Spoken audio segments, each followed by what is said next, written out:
Fíjense, hay un detalle interesante que quiero comentar con ustedes. Hay muchas maneras de afrontar la predicación pública, la predicación de la palabra de Dios. Hay personas que a lo mejor tienen un tema y lo presentan por medio de textos bíblicos, otras personas que un texto en particular les ha hablado y lo comunican. Nosotros en este tiempo entendemos que la predicación es positiva, tomar un texto, ir leyéndolo e ir explicándolo, es nutritivo tanto para la iglesia como para el predicador. Ahora, cuando hacemos predicación expositiva, lo interesante es que no es tanto que el predicador tiene un texto particular o tiene algún tema que quiera tratar con usted y lo lance, sino más bien el predicador se sujeta a lo que la Biblia dice y va simplemente en orden de lo que la Biblia va diciendo. Esto nos brinda la libertad de poder predicar toda la Escritura y ceñirnos a lo que Dios nos habla. Esta es una parábola consecutiva a la parábola de los dos hijos. Jesús acaba de confrontar, como vimos la semana pasada, a los religiosos que venían a preguntarle en nombre de quién o bajo qué autoridad Jesús ejercía su ministerio. Y Jesús los confronta y les expone que al igual que no habían entendido el ministerio profético de Juan el Bautista, ellos tampoco habían entendido el propio ministerio de Jesús. Ahora, esta parábola, la de los labradores malvados, es una de las más importantes de Jesús. Está en los 3 evangelios sinópticos y es donde Jesús presenta el plan de Dios completo para salvación de los pecadores, incluyendo la encarnación del Verbo, el ministerio de Jesús y su obra en la cruz. Con una pequeña historia, Jesús es capaz de presentar todo el evangelio y presentarlo a la ciudad de Jerusalén delante de los religiosos. Y en esta historia, en esta parábola, Jesús mismo ya anuncia lo que le va a pasar dentro de unos días, que es que va a ser entregado, va a ser muerto, crucificado, ¿sí? Ahora, quiero que estemos muy atentos, porque como les digo, no es una historia hablada por Pedro, por Pablo, por Juan, por el escritor de Hebreos, no. Es Jesús mismo brindándonos el mensaje del Evangelio con una breve historia. Vamos a tomar como contexto Lucas, nos quedamos allí la semana pasada, y la parábola anterior, si recuerdan, la de los dos hijos, terminaba diciendo, Lucas 28, entonces Jesús les dijo, yo tampoco os diré con qué autoridad hago estas cosas. Él no les responde, pero sigue hablando. ¿Se dan cuenta? Jesús acaba de responder a los religiosos con una pregunta que le habían hecho, y ahora Jesús, delante de los religiosos, cambia y habla a las multitudes. Recuerden que los religiosos se dedicaban a introducirse entre las multitudes que seguían a Jesús para hacer preguntas imposibles, para cuchichear, para murmurar entre ellos en medio de la multitud y generar conflicto, intentando desbaratar y confundir a las multitudes que no siguieran a Jesús más. Ahora, Jesús responde con la primera parábola a los religiosos y ahora lanza una segunda parábola a toda la multitud de Jerusalén. Vamos a leer la parábola. Lucas 20, del 9 al 18. Un hombre plantó una viña, la arrendó a labradores y se ausentó por mucho tiempo. Y a su tiempo envió un siervo a los labradores para que le diesen del fruto de la viña, pero los labradores le golpearon y le enviaron con las manos vacías. Volvió a enviar otro siervo, mas ellos a este también, golpeado y afrentado, le enviaron con las manos vacías. Volvió a enviar un tercer siervo, mas ellos también a este echaron fuera herido. Entonces el señor de la viña dijo, ¿qué haré? Enviaré a mi hijo amado, quizá cuando le vean a él le tendrán respeto. Mas los labradores al verle discutían entre sí diciendo, este es el heredero, venid, matémosle para que la heredad sea nuestra. Y le echaron fuera de la viña y le mataron. ¿Qué pues les hará el señor de la viña? Vendrá y destruirá a estos labradores y dará su viña a otros. Cuando ellos oyeron esto, dijeron, Dios nos libre. Pero él mirándolos dijo, ¿qué pues es lo que está escrito?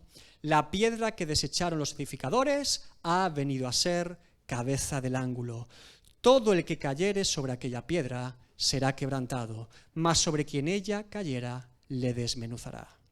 Y el Evangelio de Mateo añade, en Mateo 21, 43 a 44, por tanto os digo que el reino de Dios será quitado de vosotros y será dado a gente que produzca los frutos de él. Y el que cayere sobre esta piedra será quebrantado y sobre quien ella cayere le desmenuzará. Vamos a interpretar la parábola sección por sección. Primero, dice, Un hombre plantó una viña, la arrendó a labradores y se ausentó por mucho tiempo.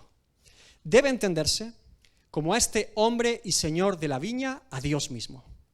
En este contexto, al pueblo judío, parece una referencia de Jesús a Isaías 5, del 1 al 7, donde Dios mismo, por medio del profeta, compara al pueblo de Israel con una viña. Lo pueden comprobar en Isaías 5. Pero más bien, lo que está haciendo referencia el profeta Isaías y el propio Jesús es el pacto de Dios con el pueblo de Israel. Es el pacto de Dios también con todos los seres humanos desde que fuimos creados. Dios plantó una viña. ¿Les suena esta frase? Vamos a Génesis 2:8. Fíjense cómo podemos aplicarlo aquí. Y Jehová Dios plantó un huerto en Edén, al oriente, y puso allí al hombre que había formado. Esta historia presenta la realidad de la relación entre Dios y el ser humano desde que el ser humano fue creado por Dios. Dios es el creador de todos y de todo. Él creó todo lo que vemos, Él creó todo lo que no vemos, todo lo que existe fue creado por Dios. Nadie creó a Dios, Él es el creador de todo. Los primeros filósofos de la antigua Grecia, siglo V a.C., se preguntaban ¿cómo y por qué existe el hombre? Los Sócrates, Platón, los sabios de la época decían ¿por qué existimos? ¿Cómo es que hemos llegado aquí? Ellos no conocían la palabra de Dios, no tenían entendimiento de Dios, pero incluso en un contexto politeísta de muchos dioses y con una vida totalmente desastrosa, muchos de ellos llegaban a la conclusión, en su propia razón, de que tenía que haber alguien o algo que originara todo lo que nosotros vemos. Fue Aristóteles el que dijo, tiene que haber un principio de un motor inmóvil, perfecto, eterno, que produzca el movimiento y la vida de todos. Evidentemente, la razón de Aristóteles no le llevó a conocer a Dios, pero sí le llevaba a intuir y a entender todo ser humano que algo o alguien tiene que haber sido la causa y el motivo de todo lo que existe. Aristóteles confundió el motor inmóvil con el Dios inmutable. Si hubiera entendido quién es el Dios inmutable, hubiese sido muy diferente para él. No conocía las Escrituras, no conocía a Dios. Sin embargo, la razón del ser humano puede llevarlo a entender que tiene que haber un motivo, un propósito de nuestra propia existencia. Como le digo, sin embargo, la razón no es suficiente porque es la fe en Dios la que nos lleva a ser justificados. Dios creó todo de la nada. Plantó una viña, creó el mundo. ¿Y qué hizo después Dios? Génesis 1, 27 al 28. Y creó Dios al hombre, al ser humano, a su imagen y semejanza. A imagen de Dios los creó. Varón y hembra los creó. Y los bendijo Dios y les dijo, fructificad y multiplicaos. Llenad la tierra y sojuzgadla. Y señoread en los peces del mar, en las aves de los cielos y en todas las bestias que se mueven sobre la tierra. La realidad de Dios como creador de todo y dador de todo se puede aplicar a todas las áreas de nuestra vida aquí en la tierra. Dios creó el mundo y delegó al hombre autoridad sobre lo creado y le brindó un pacto de obediencia para que viviese para la gloria de Dios. Dios nos da a cada uno el don de la vida para ser luz y sal a este mundo y vivir conforme a su voluntad. Dios nos da una familia, el esposo o la esposa, el fruto del matrimonio, los hijos. Dios nos da el trabajo, la facultad de trabajar. Dios nos da dones, talentos. Todo lo que tenemos no es nuestro, sino de Dios. Él nos lo da, nosotros lo recibimos y vivimos de lo que Dios nos da. Dios es creador, es dador y es generoso, es bueno con nosotros. Pero al mismo tiempo nos recuerda en su palabra que lo que tenemos no es nuestro, sino ¿de quién? De Dios. Que estamos aquí de prestado, hermanos. Nada es nuestro, todo es de Dios. Él nos arrendó la viña para que disfrutásemos de trabajar en ella. Es decir, Dios es el arrendador y nosotros somos el arrendatario. Y si usted vive de alquiler como yo, sabrá perfectamente lo que es el arrendador y el arrendatario, ¿verdad? Y cómo firma cada una de las partes. Bien, ahora trasládelo, esta historia, a la verdad que vivimos todos los días. Este hombre tiene una viña y la arrienda a unos trabajadores, el ser humano. A cambio, estos trabajadores tienen que tener como pago parte del fruto que esa viña produce. ¿Por qué? Porque la viña no es de los trabajadores, es del Señor. Y porque el fruto de la viña no es de los trabajadores, es del Señor. ¿Se entiende? Él les permite trabajarla, les permite disfrutarla, pero es del Señor. La viña es del dueño de la viña, que con mucha misericordia y amor tiene a bien que estos trabajadores disfruten del fruto de la viña. Ellos pueden trabajar y desarrollar su trabajo en la viña, pero que no se les olvide que están allí porque el Señor les permite estar y que Él es el propietario de la viña. Tienen que dar fruto de lo que han recibido. Tienen que rendir cuentas al Señor de la viña. Sabiendo esto, vamos a la segunda sección. Y a su tiempo envió un siervo a los labradores para que le diesen del fruto de la viña. El arrendatario, el señor y propietario de la viña, ahora manda un emisario, alguien que habla en su nombre, que da testimonio de parte del propietario para decir a los trabajadores que paguen el alquiler, que paguen la renta, que den fruto, parte del fruto de lo que han trabajado en la viña, que den el fruto de la viña a aquel que es el dueño y el señor de la viña. Y esta historia es evidentemente muy normal y natural. Nadie nos parecería raro, ¿verdad? Hasta aquí parece todo coherente, todo normal. Es de esperar que por mucho que se haya ausentado el Señor y esté lejos largo tiempo, se acuerde de pedirle cuentas a los labradores de la viña, puesto que esto es lo justo y lo que se pactó desde el principio. Una pregunta que nos podríamos hacer esta mañana quizás sería, bueno, ¿quién fue este siervo? Mandó un siervo, el primer siervo. ¿Quién es el primer siervo? Yo le respondo, todos y cada uno de los verdaderos creyentes e hijos de Dios a lo largo de la historia que han confiado en Jesucristo como su Señor y Salvador por medio de la fe son ese siervo. Los creyentes antes de la venida de Cristo que por medio de la fe creyeron en la promesa de que Él vendría.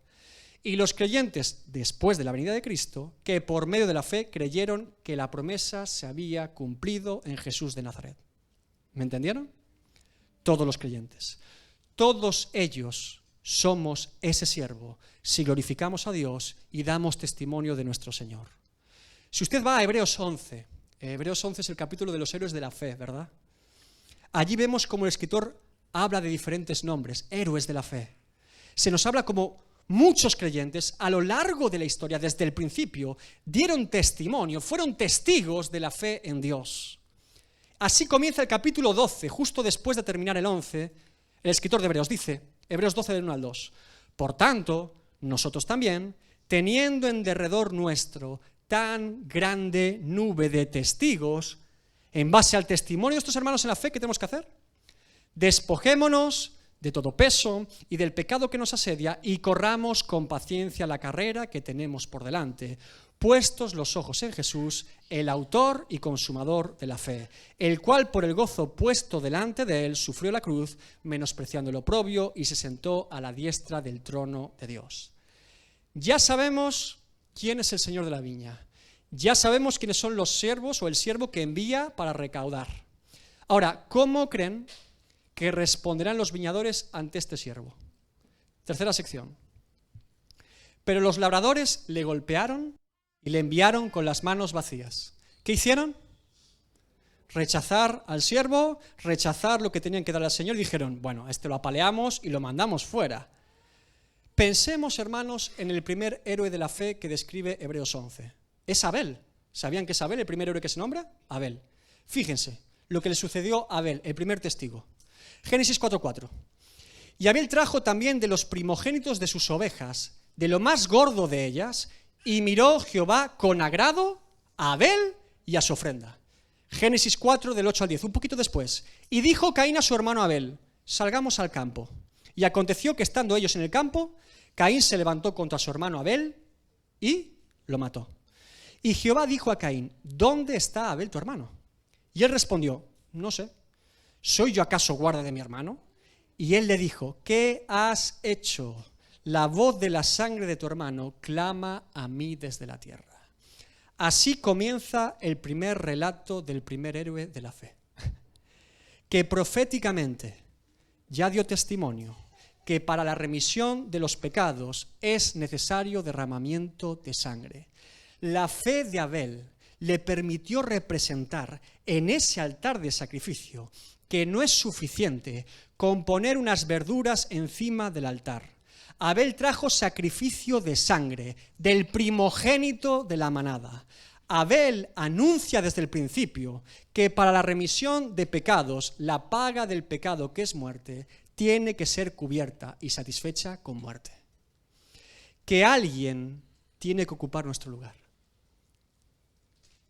Que tenemos que tener un sustituto.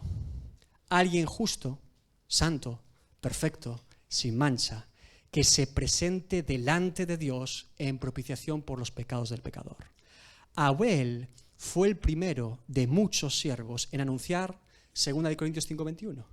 Al que no conoció pecado, por nosotros lo hizo pecado, para que nosotros fuésemos hechos justicia de Dios en él, en Cristo. Hebreos 11:4. Por la fe Abel ofreció a Dios más excelente sacrificio que Caín, por lo cual alcanzó testimonio de que era justo, justificado por su fe, dando Dios testimonio de sus ofrendas y muerto aún habla por ella. ¿Qué creen que hizo el Señor de la viña después de que el primer siervo fuese apaleado y muerto? Cuarta sección. Volvió a enviar otro siervo. Mas ellos, a este también golpeado y afrentado, le enviaron con las manos vacías. Y volvió a enviar un tercer siervo. Mas ellos también a este echaron fuera herido. Lo que hizo el Señor de la viña es enviar más y más y más y más siervos. Alabado sea tu nombre, Dios mío. Cuán profunda es la misericordia de Dios. Se renueva cada mañana. ¿Qué diremos ante el Señor? ¿Qué diremos más que es paciente y misericordioso? Le quiero leer algunos de esos siervos del Antiguo Testamento. Primera de Reyes 22, del 12 al 24. Y el mensajero que había ido a llamar a Micaías le habló diciendo: he aquí que las palabras de los profetas a una voz anuncian al rey cosas buenas. Sea ahora tu palabra conforme a la palabra de alguno de ellos, y anuncia también buen éxito. Y Micaías respondió: vive Jehová, que lo que Jehová me hablare, eso diré. Vino pues al rey, y el rey le dijo: Micaías, ¿iremos a pelear contra Ramot de Galaad y lo dejaremos? Él le respondió: sube y serás prosperado, y Jehová la entregará en mano del rey. Y el rey le dijo, que lo conocía bien: ¿hasta cuántas veces he de exigirte que no me digas sino la verdad en el nombre de Jehová? Entonces Micaías le dijo: yo vi a todo Israel esparcido por los montes, como ovejas que no tienen pastor. Y Jehová dijo: estos no tienen señor, vuélvase cada uno a su casa en paz. Y el rey de Israel dijo a Josafat: ¿no te lo había yo dicho? Ninguna cosa buena profetizará él acerca de mí, sino solamente el mal. Entonces él dijo: oye pues la palabra de Jehová. Yo vi a Jehová sentado en su trono, y todo el ejército de los cielos estaba junto a él, a su derecha y a su izquierda. Y Jehová dijo: ¿quién inducirá a Acab para que suba y caiga en Ramot de Galaad? Y uno decía de una manera, y otro decía de otra manera. Y salió un espíritu y se puso delante de Jehová y dijo: yo le induciré. Y Jehová le dijo: ¿de qué manera? Él le dijo: yo saldré y seré espíritu de mentira en boca de todos sus profetas. Y él dijo: ¿le inducirás? Y aún lo conseguirás, ve pues y hazlo así. Y ahora aquí Jehová ha puesto espíritu de mentira en la boca de todos tus profetas, y Jehová ha decretado el mal acerca de ti. Entonces acercó Sedequías, hijo de Kenaana, y golpeó a Micaías en la mejilla, diciendo: ¿por dónde se fue de mí el espíritu de Jehová para hablarte a ti? Golpeado. Después lo llevan a un pozo. Jeremías, ¿recuerdan a Jeremías? Jeremías 38, del 1 al 6. Oyeron Sefatías, hijo de Matán, Gedalías, hijo de Pasur, Jucal, hijo de Selemías, y Pasur, hijo de Malquías. Las palabras de Jeremías hablaba a todo el pueblo, diciendo: así ha dicho Jehová: el que se quedare en esta ciudad morirá a espada, o de hambre, o de pestilencia. Mas el que se pasare a los caldeos vivirá, pues su vida le será por botín y vivirá. Así ha dicho Jehová: de cierto será entregada esta ciudad en manos del ejército del rey de Babilonia, y la tomará. Y dijeron los príncipes al rey: muera ahora este hombre, porque de esta manera hace desmayar las manos de los hombres de guerra que han quedado en esta ciudad, y las manos de todo el pueblo, hablándoles tales palabras, porque este hombre no busca la paz de este pueblo, sino el mal. Pocos habían quedado en Jerusalén para defender la ciudad. Dios dice, iros, va a venir la calamidad. Jeremías dice, Dios dice que os vayáis. ¿Qué dicen ellos? Nos quedamos. Y dijo el rey Sedequías, he aquí que él, Jeremías, está en vuestras manos, pues el rey nada puede hacer contra vosotros. Entonces tomaron ellos a Jeremías y lo hicieron echar en la cisterna de Malquías, hijo de Jamelec, que estaba en el patio de la cárcel, y metieron a Jeremías con sogas. Y en la cisterna no había agua, sino cieno, y se hundió Jeremías en el cielo.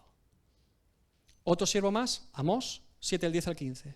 Entonces el sacerdote Amasías de Betel envió a decir a Jeroboam, rey de Israel, Amós se ha levantado contra ti en medio de la casa de Israel. La tierra no puede sufrir todas sus palabras, porque así ha dicho Amós, Jeroboam morirá a espada, e Israel será llevada de su tierra en cautiverio. Y Amasías dijo a Amós, vidente, vete, huye a tierra de Judá y come allá tu pan y profetiza allá, y no profetices más en Betel, porque el santuario del rey y capital del reino.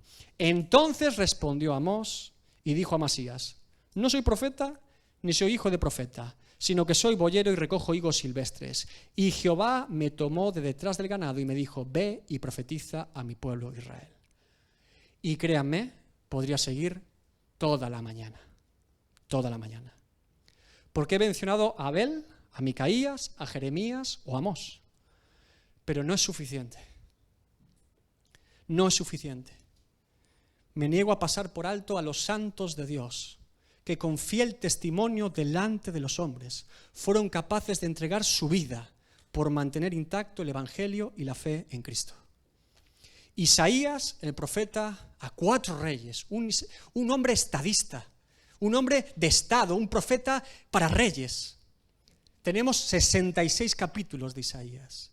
Probablemente fue mandado a serrar por el rey Manasés, partido a la mitad. Jeremías, que fue llevado en contra de su voluntad a Egipto, probablemente murió apedreado allí.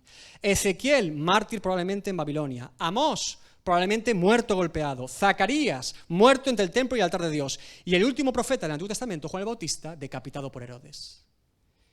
Y algunos podríamos pensar, bueno, claro, eso era antes de que Cristo viniese.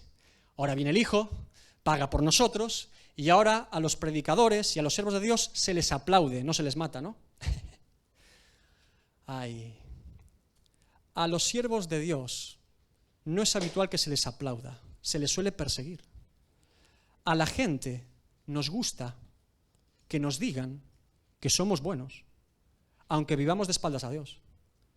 A la gente nos gusta que nos digan que somos grandísimos cristianos, aunque jamás nos hayamos rendido al señorío de Cristo. A la gente nos gusta que nos digan que Dios nos ama tal y como somos, que Dios nos acepta tal y como somos y que no nos preocupemos por nada. Todo eso suena muy bonito. Quizás a alguno le alivie la conciencia, pero no es bíblico. Es todo menos bíblico. No somos buenos, somos pecadores.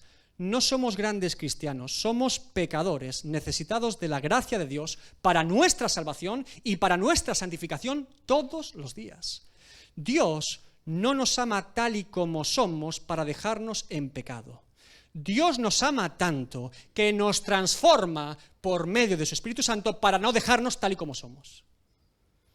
Pero Pablo en Romanos dice que Dios nos ama aun siendo pecadores. Sí, Dios ama a su pueblo aun siendo pecadores, porque todos somos pecadores. Pero precisamente el amor de Dios se revela a su pueblo cuando Él nos rescata de la esclavitud del pecado y nos transforma para su gloria. Romanos 5 del 8 al 10. Mas Dios muestra su amor para con nosotros, los que creen, los que serán salvos, en que siendo aún pecadores, Cristo murió por nosotros. Pues mucho más, estando ya justificados en su sangre, por Él seremos salvos de la ira. Lo que le espera al pecador de parte de Dios si se mantiene en su actitud de pecado es la ira de Dios, no el amor. Porque si siendo enemigos fuimos reconciliados con Dios por la muerte de su Hijo, mucho más estando reconciliados seremos salvos por su vida. Es decir, la justificación en Cristo me lleva a una verdadera santificación en Él. O dicho de otra manera, Efesios 5, 25 a 27.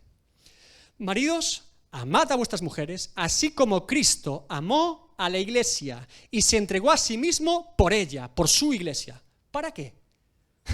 Para santificarla, habiéndola purificado en el lavamiento del agua por palabra, a fin de presentársela a sí mismo una iglesia gloriosa, que no tuviese mancha, ni arruga, ni cosa semejante, sino que fuese santa y sin mancha.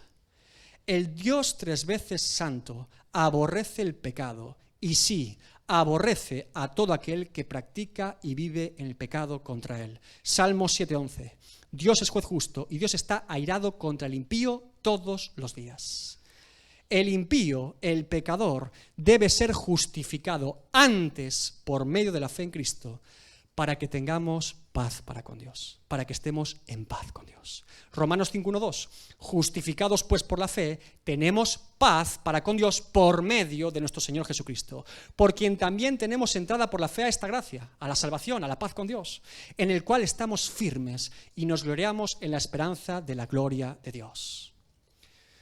Como le digo, algunos podrían pensar que los siervos del Antiguo Testamento tuvieron que sufrir mucho anunciando la venida del Mesías, pero me temo que Dios sigue enviando siervos y siervos anunciando que Cristo ya vino y que volverá. ¿Le cuento un secreto?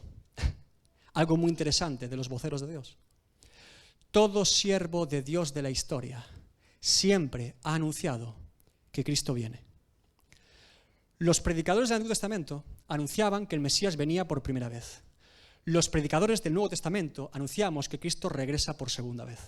Siempre, todo predicador, todo vocero de Dios anuncia: Cristo viene, Cristo viene, Cristo viene. Por eso Pablo dice en Romanos 8:36, como está escrito: por causa de ti somos muertos todo el tiempo, somos contados como ovejas de matadero. Pablo precisamente escribe a la ciudad de Roma, donde será muerto como mártir. La historia de la iglesia está llena de martirio, persecución, injusticia, estigma, rechazo y repulsión del mundo a Cristo. Llena. Porque recordemos que a quien se rechaza es a Cristo. No nos creamos tan importantes. Un verdadero creyente sabe que a quien rechazan no es a él, sino a Cristo en él. Lucas 10:16. El que a vosotros oye, a mí me oye. Y el que a vosotros desecha, a mí desecha. Cuando Pablo perseguía a los cristianos, Jesús sale a su encuentro y le dice: Saulo, Saulo, ¿por qué me persigues? Y aquí está la moraleja, hermanos. Estos viñadores han rechazado a los siervos del Señor de la viña tantas veces que lo que están revelando es que están rechazando al Señor de la viña. Ahora, después de todos estos emisarios, ¿qué creen que hace el Señor con esta gente? ¿Qué creen que hace Dios? Entonces el Señor de la viña dijo: ¿qué haré? Enviaré a mi hijo amado. Quizá cuando le vean a él le tendrán respeto. Este Señor presenta a su hijo como amado, lo más valioso para él, lo que más ama. ¿Le cuento otro secreto? Dios ama al creyente porque su Hijo, el Espíritu de Cristo, mora en él. Lo que ama Dios de ti es a Cristo en ti y a Cristo en mí. Es lo amado, en quien tiene complacencia, en quien se complace, en quien se deleita, es en Cristo. Ahora, mi Hijo amado, aquí se presenta al Hijo amado. Hagamos una comparación de este Hijo amado con Jesucristo. Mateo 3:17, en su bautismo. Y hubo una voz de los cielos que decía: este es mi Hijo amado, en quien tengo complacencia. En su transfiguración, Mateo 17:5, mientras él aún hablaba, una nube del cielo lo cubrió, y aquí una voz desde la nube que decía: este es mi Hijo amado, en quien tengo complacencia, a él oíd. Y ahora en esta parábola se presenta a este Hijo amado. ¿Qué creen que está diciendo Jesús, hermanos? Juan 3:16. Porque de tal manera amó Dios al mundo que ha dado a su Hijo unigénito, a su único Hijo, para que todo aquel que en él cree no se pierda, mas tenga vida eterna. Romanos 8:32. El que no escatimó ni a su propio Hijo, sino que lo entregó por todos nosotros, ¿cómo no nos dará también con él todas las cosas? Gálatas 4:4. Pero cuando vino el cumplimiento del tiempo, Dios envió a su Hijo, nacido de mujer y nacido bajo la ley. ¿Cómo creen que responderán estos viñadores ante el Hijo del Señor? ¿Le tendrán respeto? entrarán en razón, cumplirán con lo que habían prometido, que es darle su parte al Señor. Mas los labradores, al verle, discutían entre sí diciendo: este es el heredero, venid, matémosle para que la heredad sea nuestra. Y le echaron fuera de la viña y le mataron. Juan 1:11. A lo suyo vino y los suyos no le recibieron. Pedro predica a la ciudad de Jerusalén. Hechos 3, 14 al 15. Mas vosotros negasteis al santo y al justo, y pedisteis que se os diese un homicida, y matasteis al autor de la vida, a quien Dios ha resucitado de los muertos, de lo cual nosotros somos testigos. Esteban al concilio de Jerusalén. Duros de cerviz e incircuncisos de corazón y de oídos, vosotros resistís siempre al Espíritu Santo, como vuestros padres, así también vosotros. ¿A cuál de los profetas no persiguieron vuestros padres y mataron a los que anunciaron de antemano la venida del justo, de quien vosotros ahora habéis sido entregadores y matadores? La parábola sitúa a la viña como la ciudad de Jerusalén y a Jesús, que será crucificado fuera de Jerusalén. Lo echan fuera de la viña y lo matan. Esta parábola tiene una precisión profética y teológica muy especial. ¿Por qué creen que es a las afueras de Jerusalén? ¿Por qué el cumplimiento de que Jesús sea llevado fuera de Jerusalén y crucificado? Dios instauró al pueblo de Israel en el Antiguo Testamento el día de la expiación de los pecados, el día del Yom Kippur. El pueblo judío había sido ordenado por Dios para una vez al año hacer 2 actos ceremoniales que simbolizaban la expiación de los pecados del pueblo. Estos 2 actos representan la misma verdad. Se tomaban 2 machos cabríos. El primero era degollado como expiación por el pecado de todo el pueblo, y esa sangre era llevada al lugar santísimo para rociar el arca del pacto, los cuernos del arca. El pueblo entendía que había sido expiado de su pecado si el sumo sacerdote salía con vida de allí. El segundo acto, tomando esa sangre, cubrían a otro macho cabrío y lo expulsaban fuera del campamento, como símbolo de que el pecado era alejado del pueblo, que el pueblo era expiado y santificado en ese mismo día. Lo más curioso es que todos los elementos del día de la expiación del pueblo simbolizan a Cristo, todos ellos. Dicho de otra manera, el sumo sacerdote simbolizaba a Cristo. El primer macho cabrío en expiación por el pueblo simbolizaba a Cristo. El segundo macho cabrío, que era echado del campamento fuera, haciéndose maldición por el pueblo, simbolizaba a Cristo. Y aquí se resuelve el misterio. Cristo es nuestro sumo sacerdote, pero Cristo también es nuestro sacrificio. Hebreos 7, 26 al 27. Porque tal sumo sacerdote, Cristo, nos convenía, santo, inocente, sin mancha, apartado de los pecadores y hecho más sublime que los cielos, que no tiene necesidad cada día, como aquellos sumos sacerdotes, de ofrecer primero sacrificios por sus propios pecados y luego por los del pueblo, porque esto lo hizo una vez para siempre, ofreciéndose a sí mismo. La muerte en la cruz de Cristo fue con derramamiento de sangre.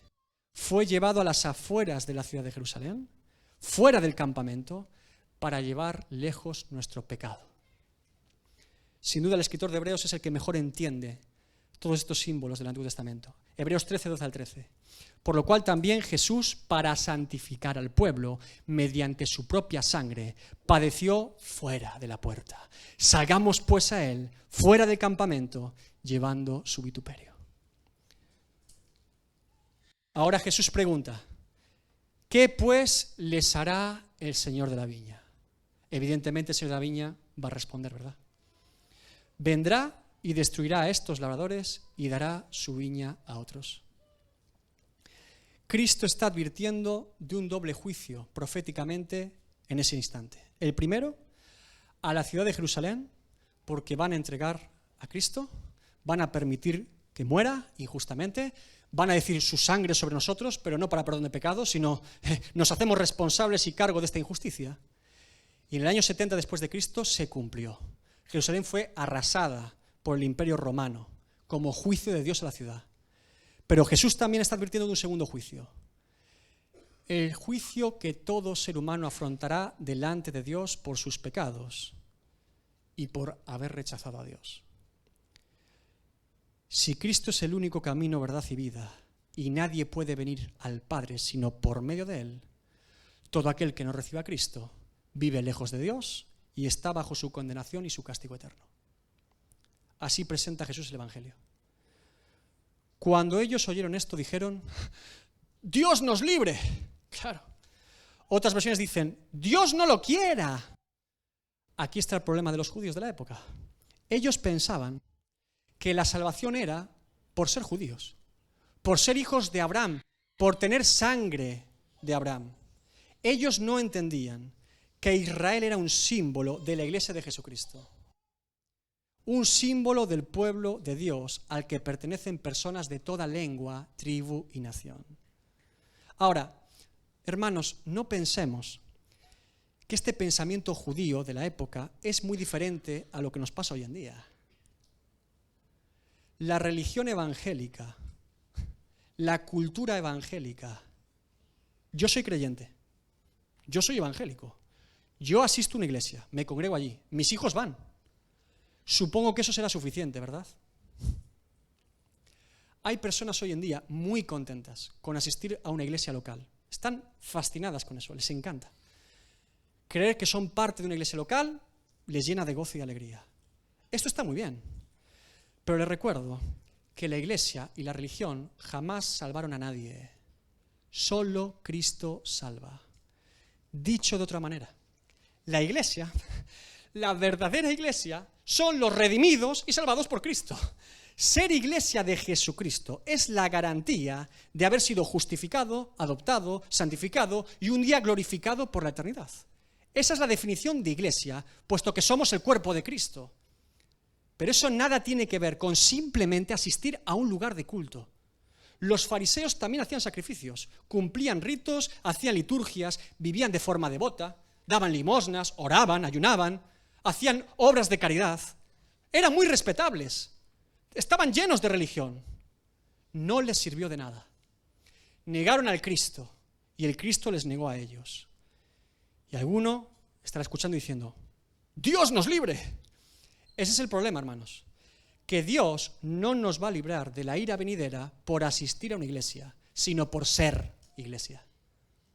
No es lo mismo. Aunque los ingleses utilizan el verbo to be para ser y estar, ¿verdad? Dicen el to be, ¿no? Bueno, eso es algo desastroso en el lenguaje, porque le puedo garantizar que no es lo mismo estar en una iglesia que ser iglesia. Gracias a Dios que en el castellano lo diferenciamos mucho mejor. No es lo mismo ser que estar. Pero Él, Cristo, mirándolos dijo: ¿qué pues es lo que está escrito? La piedra que desecharon los edificadores ha venido a ser cabeza del ángulo.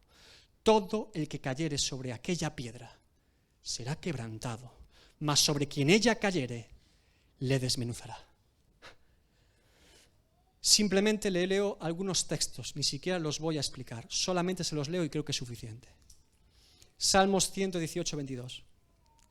La piedra que desecharon los edificadores ha venido a ser cabeza del ángulo.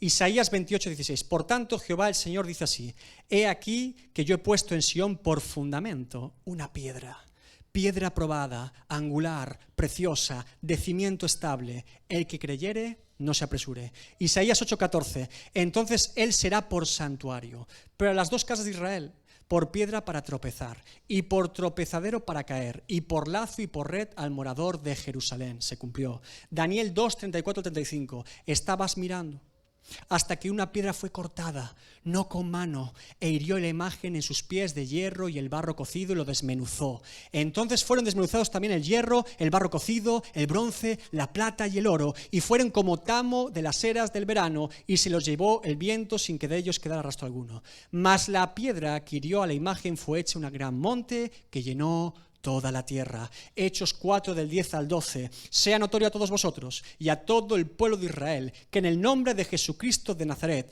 a quien vosotros crucificasteis y a quien Dios resucitó de los muertos, por él este hombre está en vuestra presencia sano. Este Jesús es la piedra reprobada por vosotros los edificadores, la cual ha venido a ser cabeza del ángulo. Y en ningún otro hay salvación, porque no hay otro nombre bajo el cielo dado a los hombres en que podamos ser salvos. Romanos 9:33, como está escrito, he aquí pongo en Sión piedra de tropiezo y roca de caída, y el que creyere en él no será avergonzado. Efesios 2:19 al 20, así que ya no sois extranjeros ni advenedizos, sino conciudadanos de los santos, miembros de la familia de Dios, edificados sobre el fundamento de los apóstoles y profetas, siendo la principal piedra del ángulo Jesucristo mismo. Aplicación de la parábola. Jesús, con una simple parábola, ha sido capaz de presentar todo el Evangelio, desde la creación hasta cómo Dios ha brindado a su Hijo para perdón de pecados. Con una simple historia, toda la Escritura condensada en esta parábola. El mensaje de Jesús es muy sencillo, pero muy contundente. Si rechazo a Cristo, rechazo a Dios. Si rechazo a Dios, la ira de Dios caerá sobre mí. Los términos que usa son quebrantados y desmenuzados, aplastados, pulverizados, sepultados. Es fuertísimo. El Evangelio no es un juego. El Evangelio no es un juego. El Evangelio no es jugar a la religión. O crees en Jesucristo como tu Señor y Salvador, o niegas a Jesucristo para ser condenado por la eternidad. Ese es el mensaje de esta parábola. O estoy dentro del arca, protegido del diluvio que hay fuera, o estoy fuera ahogándome. El Evangelio es algo muy serio, pues creer en Jesucristo y arrepentirse de nuestros pecados, de eso depende nuestra eternidad. Es el mensaje más importante que se puede escuchar y predicar. Yo no espero caerte bien con mis palabras. Yo solo te advierto y clamo a Dios para que la roca que es Cristo sea tu fundamento de vida, en lugar de que caiga sobre ti y te aplaste. Dicho de otra manera, Salmos 2:12, honrad al Hijo, para que no se enoje y perezcáis en el camino, pues se inflama de pronto su ira. Bienaventurados todos los que en él confían. Pregunta, ¿creen que esta parábola sirvió de algo a los religiosos judíos? ¿Creen que les sirvió de mucho? Lucas 20:19. Procuraban los principales sacerdotes y los escribas echarle mano en aquella hora, porque comprendieron que contra ellos había dicho esta parábola, pero temieron al pueblo. ¿Qué hicieron? Querer matar al Hijo. Y ese es el punto, hermanos. O amo a Cristo o aborrezco a Cristo. O Cristo para mí es glorioso o Cristo para mí es odioso. Sin embargo, Dios es tan bueno. Porque fíjense, dice que a los viñadores los juzga por su maldad. ¿Pero qué hace con la viña? ¿Qué hizo con la viña después? ¿Se la queda él? Dice, bueno, se acabó. Nadie es digno de mi viña. Me llevo mi viña, me quedo yo con la viña. Sería lo más lógico, ¿verdad? Después de tantos siervos y estos labradores tan detestables, sería lo normal. ¿Qué hizo? Se la da a otros. Hermanos, ¿a quiénes se la dio? Mateo dice, y será dado a gente que produzca los frutos de él. Jesús está también profetizando aquí, en esta parábola, que el Evangelio sería predicado a los gentiles, que ellos también alcanzarían misericordia, que la salvación de Dios no es para una etnia particular judía, sino para los justificados por la fe en Jesucristo, que los Pablo, los Bernabé, los Silas, los Timoteo iban a inundar del Evangelio a las provincias romanas. Está hablando de los Gálatas, de los filipenses, de los corintios, de los tesalonicenses, de los bereanos, de los españoles, de los venezolanos, de los guatemaltecos, de los colombianos, de los congoleños, de los rusos, de todos nosotros está hablando, de todos y cada uno. A Él sea la gloria, la dio a otros, porque es bueno, porque es generoso, porque Él ama. Dios se lleva la gloria siempre. Dios se lleva la gloria siempre. Dios siempre tiene un remanente que no ha doblado sus rodillas a los Baales y que jamás lo hará, que se mantendrán firmes en la fe para la gloria de Dios. Dios sabe muy bien lo que hace, por qué lo hace, por quién lo hace y con quién lo hace. A Él sea toda la gloria. ¿Quién es para ti Cristo? ¿La piedra sobre la que edificas tu vida o la piedra que rechazas y un día caerá sobre ti? No hay otra roca sobre la que podamos edificar nuestra vida y mantenernos firmes. La iglesia está construida en la roca que es Cristo. Eso quiere decir, por lo tanto, que la iglesia no es la roca, ni un papa, ni un apóstol, ni una denominación, ni un ministerio, ni un filósofo, ni un político, ni un cónyuge, ni unos hijos, ni un trabajo, ni el dinero, ni la fama, ni la reputación. Nada de eso es la roca. La roca es Cristo. En una ocasión Jesús preguntó a sus discípulos, Mateo 16:15, y les dijo, ¿y vosotros quién decís que soy yo? Fíjese la respuesta. Respondiendo Simón Pedro dijo, tú eres el Cristo, el Hijo del Dios viviente.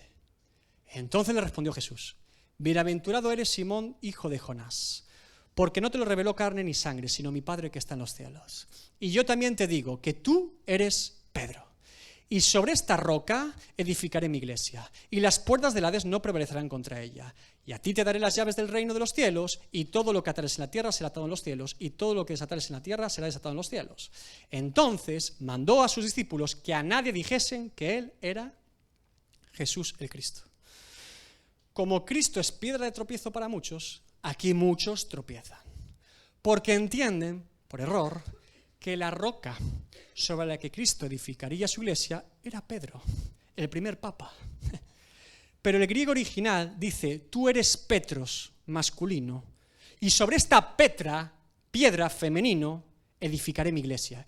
¿Qué está diciendo Jesús? ¿Quién es la Petra? La declaración, la confesión de Pedro que ha dicho, tú eres el Cristo, el Hijo del Dios viviente. Ese es nuestro fundamento. ¿Por qué debe entenderse así? Bueno, le doy 3 motivos. Primero, Jesús después dice y manda a sus discípulos que no digan a nadie que Él es el Cristo, no que no digan a nadie que Pedro es el Papa. Segundo, jamás ninguno de los apóstoles no encontrará ni una sola referencia en toda la Biblia, el Nuevo Testamento, que afirmen que Pedro es la roca de la iglesia. Ni él lo decía de sí mismo. Los apóstoles son llamados por Pablo en Gálatas como columnas de la iglesia. Toda columna está cimentada ¿sobre qué? Sobre una roca, un cimiento. Tercero, porque el propio Pedro escribe, 1 Pedro 2, del 4 al 8, acercándonos a Él, a Cristo, piedra viva, desechada ciertamente por los hombres, mas para Dios escogida y preciosa, vosotros también, como piedras vivas, sed edificados como casa espiritual y sacerdocio santo, para ofrecer sacrificios espirituales aceptables a Dios por medio de Jesucristo. Por lo cual también contiene la Escritura, he aquí pongo en Sión la principal piedra del ángulo, escogida, preciosa, y el que creyere en Él no será avergonzado. Para vosotros, pues, los que creéis, Él es precioso. Pero para los que no creen, la piedra que los edificadores desecharon ha venido a ser la cabeza del ángulo, y piedra de tropiezo, y roca que hace caer, porque tropiezan en la palabra, siendo desobedientes, a lo cual fueron también destinados.